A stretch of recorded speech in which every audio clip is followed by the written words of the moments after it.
On November 24, 1971, a Northwest Orient Airlines flight leaves Portland for a short 30-minute trip to Seattle. It's not a full flight, just 36 passengers and 6 crew members are on board. Among them is a man who will soon create one of the biggest unsolved mysteries in the history of aviation.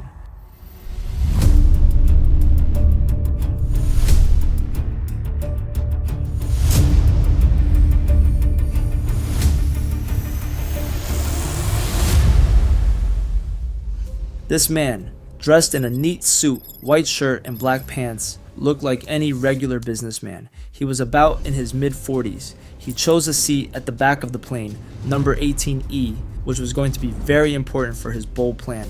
Shortly after the plane took off, he introduced himself as Dan Cooper to Florence Schaffner, the air hostess. Florence, who was 23 years old, thought at first that Cooper was just trying to flirt when he handed her a note. She took it without reading, thinking it might be his phone number, but Cooper quickly told her it was important she read the note right away. When Florence read it, she was shocked. The note said, "Miss, I have a bomb in my briefcase and I want you to sit by me."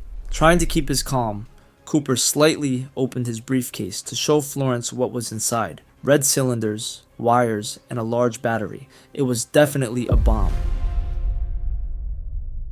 His demands were clear. He wanted $200,000 in cash, 4 parachutes, and a fuel truck ready in Seattle to refuel the plane for what seemed like an escape plan. Florence, trying not to panic, went to tell the pilots. The pilots acted like everything was normal to avoid alarming the other passengers, while they secretly told the air traffic controllers and the FBI. The airline's president, Donald Nairobi, was also informed. He had to make a big decision quickly. The lives of his passengers and crew were his priority, even if it meant the airline might get a bad reputation. Choosing to put people first, he ordered his staff to do whatever the hijacker wanted. Meanwhile, what was usually a half-hour flight was now going on for hours as the plane circled above Seattle, waiting for the hijacker's demands to be met.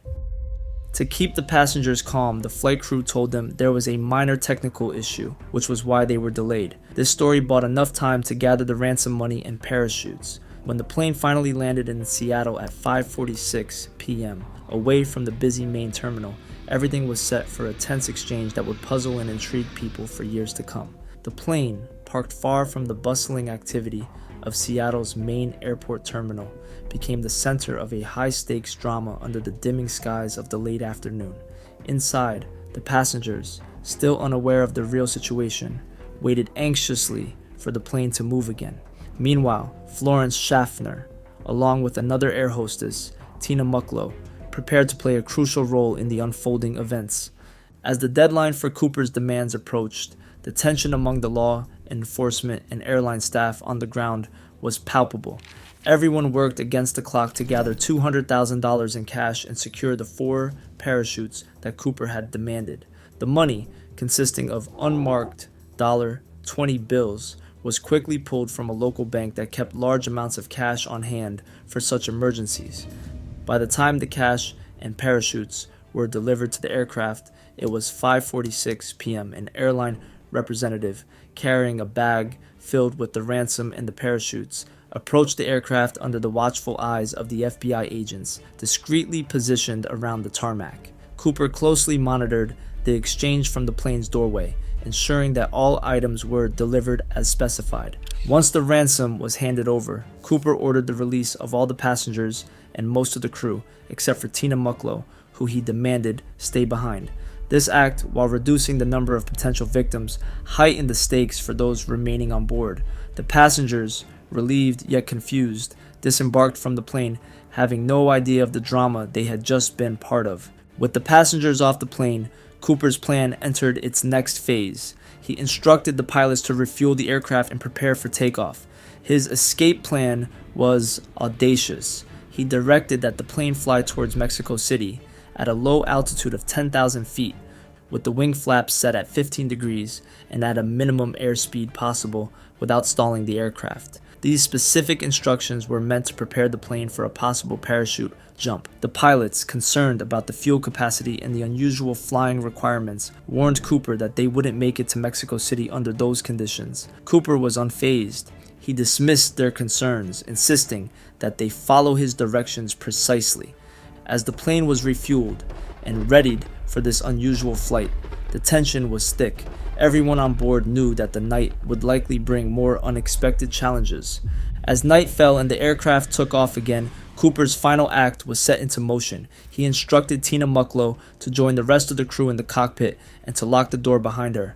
Alone in the main cabin, Cooper strapped on a parachute and secured the money bag. A few minutes into the flight, a warning light in the cockpit indicated that the aft air stair had been deployed.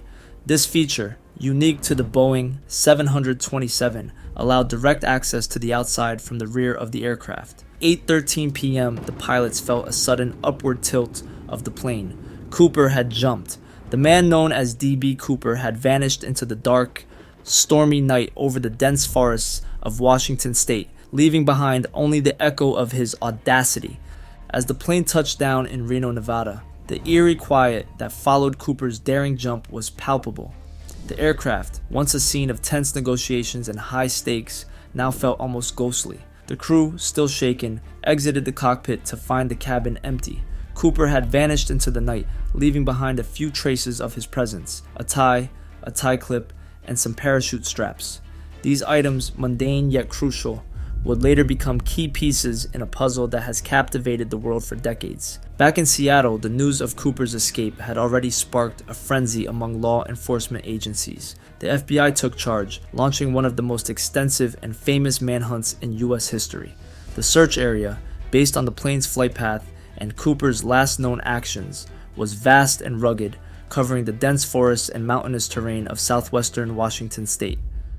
The initial search efforts were chaotic and desperate. Teams on the ground scoured the potential landing zones, pine forests, steep canyons, and cold, deep lakes that dotted the landscape. Helicopters buzzed overhead, while ground teams navigated the rough terrain. The search was hindered by the harsh weather conditions. The November cold brought early snow and biting winds, which made the search efforts even more challenging. As days turned into weeks, the reality of the situation began to set in. No sign of Cooper, nor the money he had taken, was found. The parachute he used and the briefcase that supposedly contained the bomb were also missing, swallowed by the vast wilderness.